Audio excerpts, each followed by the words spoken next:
जो सिचुएशन पाकिस्तान इस टाइम पे फेस कर रहा है, ऐसी सिचुएशन में पाकिस्तान आज तक नहीं फंसा। एनर्जी कॉस्ट पाकिस्तान में इतनी ज्यादा हो चुकी है कि यहाँ के जो फार्मर्स हैं, इंडस्ट्रियलिस्ट हैं, वो ऑल्टरनेटिव सोर्सेज ढूंढ रहे हैं एनर्जी की। एंड बहुत सारे लोग तो यहाँ पे सोलर एनर्जी पे शिफ्ट कर चुके हैं। ब्लूमबर्ग की एक रिपोर्ट के अकॉर्डिंग पाकिस्तान में जो इस टाइम पे इलेक्ट्रिसिटी का जो बिल आ रहा है, उसका जो अमाउंट है वो वहां के रह रहे लोगों के किराए से भी ज्यादा आ रहे हैं। इसका मतलब ये है कि वहां पे जो पाकिस्तान के जो लोग हैं जो किराए पे रहते हैं, किराए से ज्यादा उनका बिजली का बिल आ रहा है। पाकिस्तान में एनर्जी क्राइसिस से देश को प्रोटेक्ट करने के लिए और एनर्जी को सेव करने के लिए वहां के मॉल्स, रेस्टोरेंट्स एंड शॉप्स को ये ऑर्डर आए हैं कि ये लोग 8:30 बजे तक ही अपने सारे शॉप्स, रेस्टोरेंट्स और मॉल्स को ओपन करके रख सकते हैं। इसके बाद इनको अपने शॉप्स, मॉल्स और रेस्टोरेंट्स को बंद करना पड़ेगा। इलेक्ट्रिसिटी सिस्टम जो है पाकिस्तान का, वो पूरा कोलैप्स करने के स्टेट पे है। पाकिस्तान की जो करेंसी है वो काफी ज्यादा गिर चुकी है एंड करंटली 280 पाकिस्तानी रुपीस तक गिर चुकी है। ब्लैकआउट्स एंड ये सारे पावर कट्स की वजह से वहां की जो टेक्सटाइल इंडस्ट्री है उसको $70 मिलियन का नुकसान हुआ है, लॉस हुआ है। 2025 के फिस्कल ईयर में पाकिस्तान का जो मैन्युफैक्चरिंग सेक्टर है वो 1.5% से कॉन्ट्रैक्ट हुआ है एनर्जी डिसरप्शंस की वजह से। अब आप सोच रहे होंगे कि पाकिस्तान की ऐसी हालत एक्चुअली में हुई क्यों है, पाकिस्तान की एक्चुअली में दिक्कत क्या है। पाकिस्तान को पूरे देश में सबसे ज्यादा एड दी जाती है, फिर भी पाकिस्तान का हाल इतना ज्यादा बुरा क्यों है। इस पूरी सिचुएशन को समझने के लिए, पाकिस्तान की सिचुएशन को समझने के लिए सबसे पहले रूट कॉज समझते हैं। जब इंडिया का पार्टीशन हुआ था 1947 में, तो इस टाइम पे जब पाकिस्तान बना था तो 1/3 मिलिट्री जो थी वो पाकिस्तान को दी गई थी। 921 इंडस्ट्रियल यूनिट्स में से ओनली 34 जो थे वो पाकिस्तान को दिए गए थे और ओवरऑल पूरे रिसोर्सेज में से पाकिस्तान को 17% मिला था। तो जब पार्टीशन हुआ तो इस टाइम तक इंडिया के हाथ में ही सारा कंट्रोल था। आरबीआई जो थी वो सेंट्रल बैंक थी, पाकिस्तान की भी और इंडिया की भी। लेकिन जितने भी मेजर कंट्रोल्स थे, इकोनॉमिक कंट्रोल्स थे, वो पूरा का पूरा इंडिया के हाथ में था। इंडिया की जो पॉलिटिकल लीडरशिप रही है वो शुरू से ही काफी ज्यादा स्ट्रांग रही है। इंडिया के पास जवाहरलाल नेहरू, गांधी जी, सरदार पटेल जी जैसे बड़े बड़े मल्टीपल लीडर्स थे। लेकिन अगर पाकिस्तान की सिचुएशन देखी जाए तो यहाँ पे मोहम्मद अली जिन्ना के बाद एक भी स्ट्रांग लीडर एमर्ज नहीं हुआ। टेम्पररी कंट्रोल जो था वो पाकिस्तान का आर्मी को दिया गया था एक टाइम पे, एंड पाकिस्तान की जो आर्मी थी उन्होंने इस टेम्पररी कंट्रोल को परमानेंट बनाने की पूरी पूरी कोशिश करी एंड वो इस चीज में सक्सेसफुल भी हो गए। पाकिस्तान में आज तक ऐसा एक भी पीएम नहीं रहा जिसने 5 इयर्स का पूरा टेन्योर जो होता है वो कंप्लीट किया हो। यहाँ की आर्मी इतनी ज्यादा स्ट्रांग हो गई कि या तो उन्होंने पीएम को ही मरवा दिया या फिर उनका तख्ता पलट करके पीएम को रिप्लेस कर दिया। काफी बार पाकिस्तान की आर्मी ने पाकिस्तान के कॉन्स्टिट्यूशन को अमेंड किया ताकि जितनी भी मेजर पावर्स हैं वो सारी की सारी पाकिस्तानी आर्मी के पास ही रहे। आर्मी का कंट्रोल पाकिस्तान का सबसे बड़ा मेजर इशू है जिसे हम आगे और ज्यादा समझेंगे। लेकिन पाकिस्तान की जो आर्मी है वो इनके इकोनॉमिक ग्रोथ के लिए सबसे बड़ी हिंड्रेंस बनती है। किसी भी कंट्री को ग्रो करने के लिए पैसे की जरूरत पड़ती है एंड ये पैसा तब आता है जब कंट्री जो है वहां पे इंडस्ट्रीज हो, वो एक्सपोर्ट कर रही हो, प्रोडक्शन कर रही हो।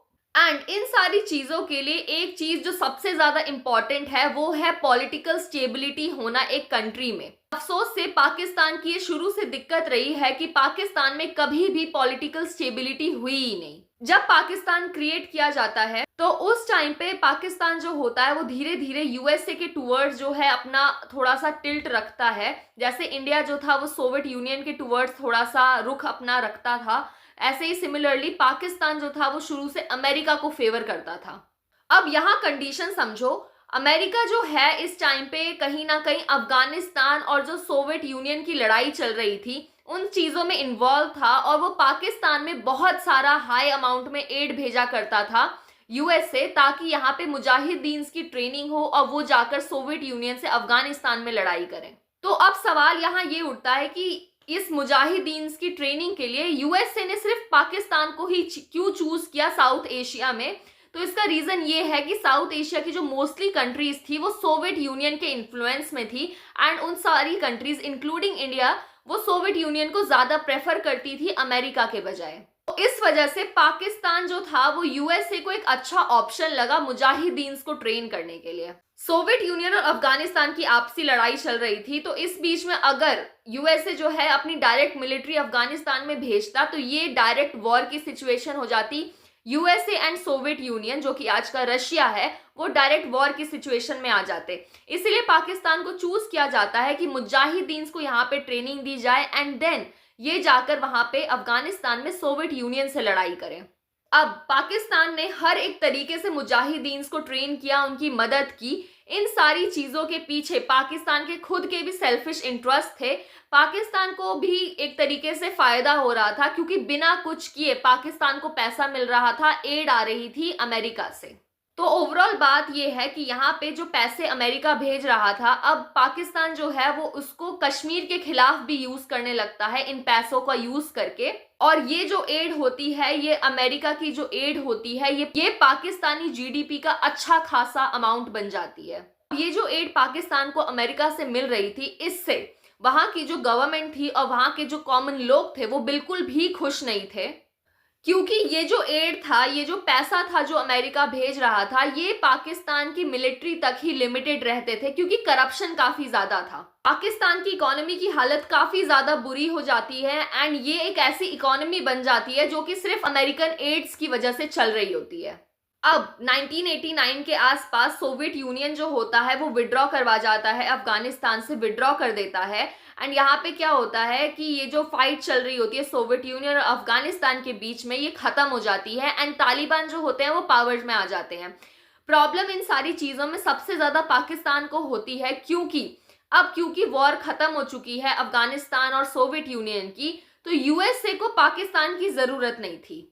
ये बात इसी बात से क्लियर है कि जो 1989 में यूएसए एड भेजता था वो $400 मिलियन के आसपास था, एंड यही जो एड थी ये 1998 में गिरकर 4 मिलियन के आसपास हो जाती है। अब जो पाकिस्तान के आसपास की कंट्रीज है जैसे इंडिया, बांग्लादेश वगैरह, साउथ एशिया की जो बाकी कंट्रीज थी वो एक्सपोर्ट करके, प्रोडक्शन करके अपनी इकोनॉमी को ग्रो कर रही थी, एंड वहीं पे पाकिस्तान जो था ये एड से खुश हो रहा था।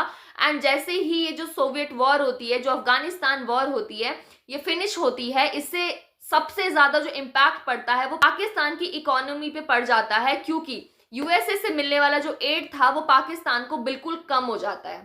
लेकिन इसके कुछ टाइम बाद ही 9/11 का अटैक होता है यूएसए पे, एंड यूएसए जो था ये अल-कायदा टेररिस्ट ग्रुप जिन्होंने 9/11 का अटैक करवाया था, इनको खत्म कर देना चाहता था ताकि इन फ्यूचर ऐसी कोई भी अटैक ये लोग ना प्लान कर पाए और ना ही परफॉर्म कर पाए।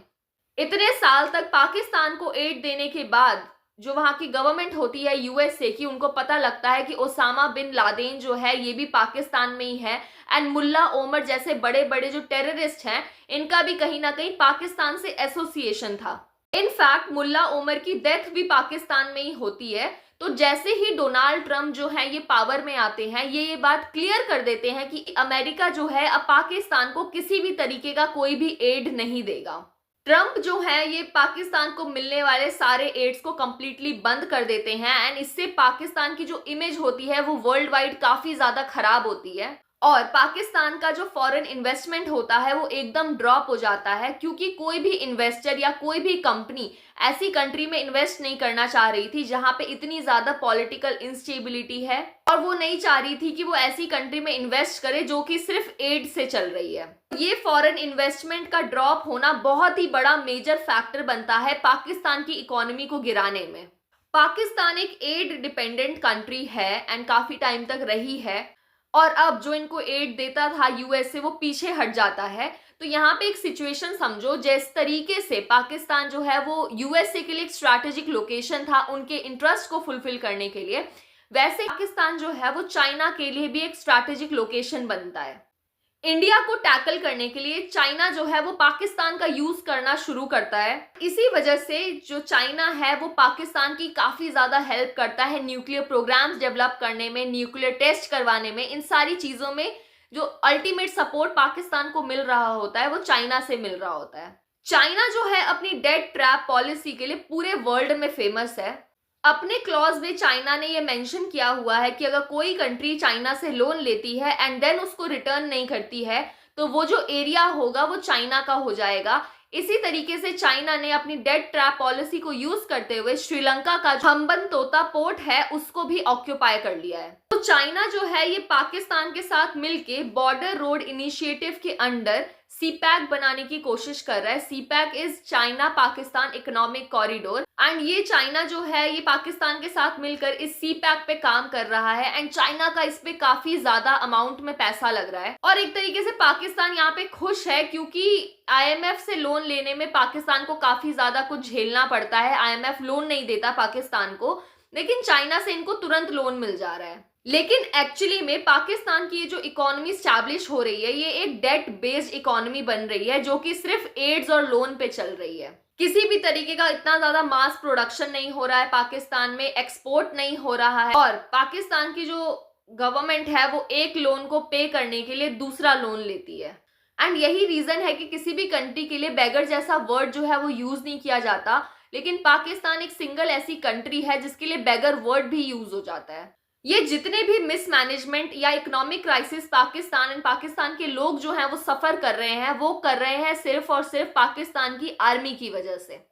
पाकिस्तान अपने बजट का मेजॉरिटी ऑफ पोर्शन जो है वो डिफेंस में स्पेंड करता है जो कि जरूरत से काफी ज्यादा है। जून 2025 में पाकिस्तान ने अपना जो डिफेंस एलोकेशन है उसे 20% से भी ज्यादा से बढ़ा दिया है। पाक आर्मी ने 1947 के बाद से पाकिस्तान को काफी लंबे टाइम तक रूल किया है एंड इसका मतलब ये है कि पाकिस्तान की जो आर्मी है इनके पास काफी ज्यादा पावर्स हैं। बिना पाकिस्तान की आर्मी के सपोर्ट के कोई भी इलेक्शंस पाकिस्तान में जीत ही नहीं सकता। पाकिस्तान की जो आर्मी है वो दुनिया की शायद इकलौती ऐसी आर्मी है जो सीमेंट, इंश्योरेंस, रियल एस्टेट को बेचती है। ये काफी सारे बेकरीज को भी ओन करती है एंड पाकिस्तान में जो ब्रेड है वो कितने सारी ऐसी बेकरीज से बन के आते हैं जो सिर्फ और सिर्फ पाकिस्तान की जो आर्मी है वो ओन करती है। इनकी जो आर्मी है, पाकिस्तान की जो आर्मी है वो रियल एस्टेट को कंट्रोल करती है एंड एक पाकिस्तानी आर्मी से जो रिटायर होता है उसको प्लॉट पर प्लॉट मिलते हैं। पाकिस्तानी आर्मी के जो टोटल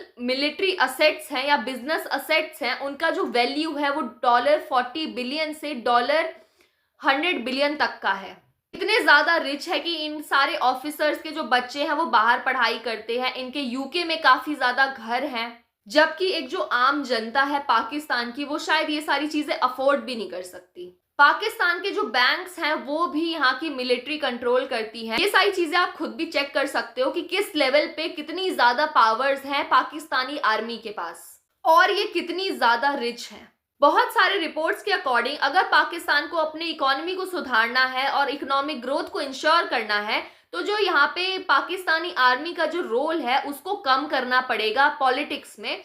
लेकिन अगर ऐसा कोई भी एफर्ट्स किया जाता है तो ये जो पाकिस्तानी आर्मी है अपनी पावर्स को यूज करके उस एफर्ट को रोक देती है। पाकिस्तान की जो आर्मी है वो यहाँ की सबसे बड़ी और सबसे मेजर रियल एस्टेट डेवलपर है। हायर अथॉरिटीज जो है पाकिस्तान की लाइक पीएम वगैरह, अगर वो भी पाकिस्तानी आर्मी के अकॉर्डिंग नहीं चलते हैं तो उनको रिमूव कर दिया जाता है। पाकिस्तान की जो आर्मी है इनके पूरे पॉलिटिक्स का सबसे बड़ा और सबसे मेजर प्लेयर है।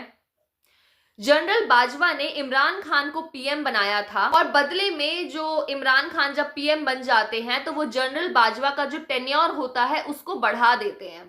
लेकिन दिक्कत आगे इन फ्यूचर इमरान खान के साथ ये होती है कि जब जनरल बाजवा का टर्म जो होता है वो खत्म हो रहा होता है तो वो जो नेक्स्ट आर्मी चीफ बनाना चाहते हैं वो बनाना चाहते थे सैयद असीम मुनीर को।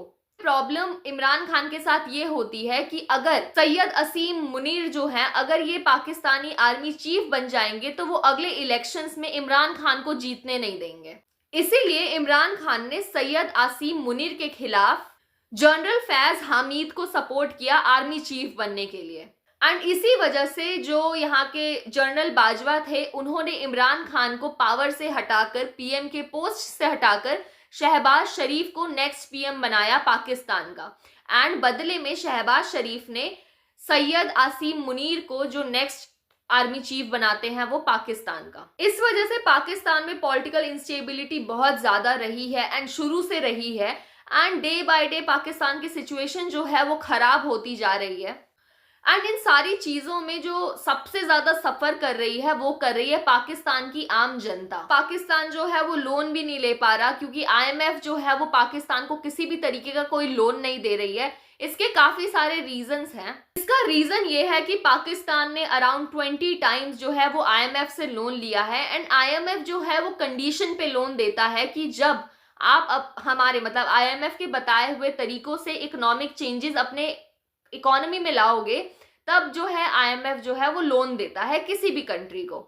एंड पाकिस्तान ने जो आईएमएफ ने सजेस्ट किए हैं सारे इकोनॉमिक रिफॉर्म्स, उन सारी चीजों पे वर्क नहीं किया है। मतलब कि पाकिस्तान ने जितने भी सजेस्टेड रिफॉर्म्स हैं जो आईएमएफ ने दिए हैं वो अपनी इकोनॉमी पे अप्लाई नहीं किए हैं। एंड इसके अलावा आईएमएफ को डर है कि अगर इनको लोन दिया तो ये स्टेट स्पॉन्सर्ड टेररिज्म को प्रमोट करेंगे एंड इन फंड्स को यूज करके टेररिज्म को सपोर्ट करेंगे। एंड इन्हीं सारे रीजंस की वजह से आईएमएफ जो है वो पाकिस्तान को लोन नहीं दे रहा। एंड पाकिस्तान हमेशा से प्रेफर करता है कि वो बाहर की कंट्रीज से लोन ले ले, लेकिन आईएमएफ से ना ले। पाकिस्तान की जो हालत है वो किसी भी लोन या एड से अब इम्प्रूव नहीं हो सकती। पाकिस्तान को लॉन्ग टर्म में देखने के लिए, अपना ग्रोथ देखने के लिए एक्चुअली में पहले जो यहाँ पे सबसे इंपॉर्टेंट स्टेप है वो लेना पड़ेगा कि पाकिस्तान की जो आर्मी है उनको अपना जो इन्फ्लुएंस है वो पॉलिटिक्स में कम करना पड़ेगा। एंड इंश्योर करना पड़ेगा कि जो पॉलिटिक्स है वो पॉलिटिशियंस ही संभाले पाकिस्तान की, तभी जाके इनके इकोनॉमी जो इतने टाइम से गिर रही है वो कहीं ना कहीं थोड़ी सी इंप्रूव कर पाएगी।